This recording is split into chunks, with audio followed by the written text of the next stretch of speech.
పాలన అంటే కేవలం అధికారిక కార్యాలయాల్లో ఫైళ్లను కదపడం కాదు. పాలన అంటే పారదర్శకత, వేగం మరియు ప్రతి పౌరుడికి సులభంగా సేవలు అందించటం.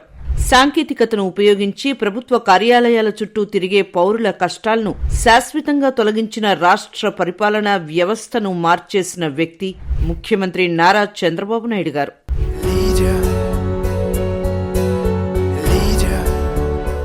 తన ఐటీ విజన్ ను ఉపయోగించి పరిపాలనలో విప్లవాత్మక మార్పులు తీసుకువచ్చారు. ఈ గవర్నెన్స్ ద్వారా ముఖ్యమంత్రి కార్యాలయం నుంచి ప్రజల సేవల వరకు ప్రతి వ్యవస్థను ఎలా డిజిటలైజ్ చేశారు?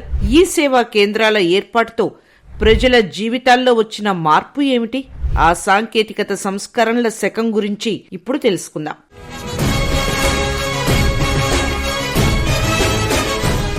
నారా చంద్రబాబు నాయుడు గారి ఐటీ దార్శనికత కేవలం పెట్టుబడుల ఆకర్షణకే పరిమితం కాలేదు. దాని అంతిమ లక్ష్యం పరిపాలనలో విప్లవాత్మక మార్పులు తీసుకురావడం. ఆయన పరిపాలనలో ఈ గవర్నెన్స్ అనేది ఒక నినాదం కాదు, అది సామాన్యుడి జీవితాన్ని మెరుగుపరిచే ఒక నిరంతర కార్యాచరణ అయ్యింది. ముఖ్యమంత్రి కార్యాలయం నుండి వివిధ ప్రభుత్వ శాఖల వరకు ప్రతి స్థాయిలో సాంకేతికతను ఉపయోగించడం ద్వారా ఆన్లైన్ ద్వారా పనులకు వేగాన్ని, పారదర్శకతను తీసుకువచ్చారు.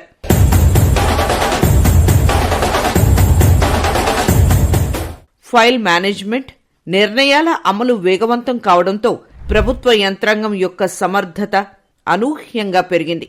ఈ గవర్నెన్స్ లో అత్యంత కీలకమైన అడుగు ఈ సేవా కేంద్రాల ఏర్పాటు. ప్రజలు తమ బిల్లులు చెల్లించడం, ప్రభుత్వం అందించే సర్టిఫికెట్లు పొందడం వంటి అనేక సేవలను ఒకే చోట ఎటువంటి అధికారిక జాప్యం లేకుండా పొందేందుకు ఈ కేంద్రాలు దోహదం చేశాయి.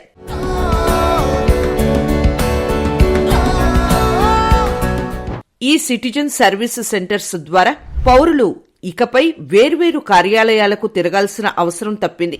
ఈ సేవ పౌర సేవలను వికేంద్రీకరించింది. తద్వారా అవినీతికి ఆస్కారం తగ్గింది, ప్రజలకు సమయం ఆదా అయింది. ఈ సంస్కరణ పాలనను నిజంగా ప్రజల వద్దకు తీసుకువచ్చింది. ఈ దార్శనికతతో కూడిన ఐటీ విజన్ ఫలితంగానే హైదరాబాద్ దేశంలో బెంగళూరు తర్వాత అతిపెద్ద ఐటీ ఎగుమతి కేంద్రాల్లో ఒకటిగా ఎదిగింది.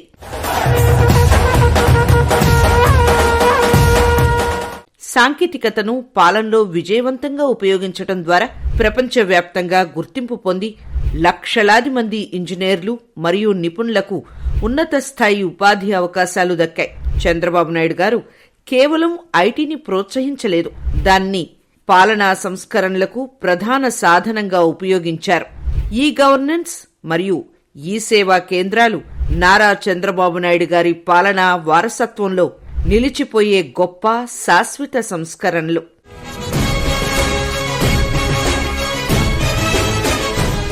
ఆయన కేవలం కంప్యూటర్లను పరిచయం చేయలేదు, వాటి ద్వారా ప్రభుత్వ యంత్రాంగాన్ని ఆధునీకరించి పౌరుల సేవలను వికేంద్రీకరించారు. అవినీతిని తగ్గించటం, పారదర్శకతను పెంచటం, సేవలను వేగవంతం చేయడం అనే విధానాల ద్వారా ఆయన ఈ గవర్నెన్స్ ను అమలు చేశారు.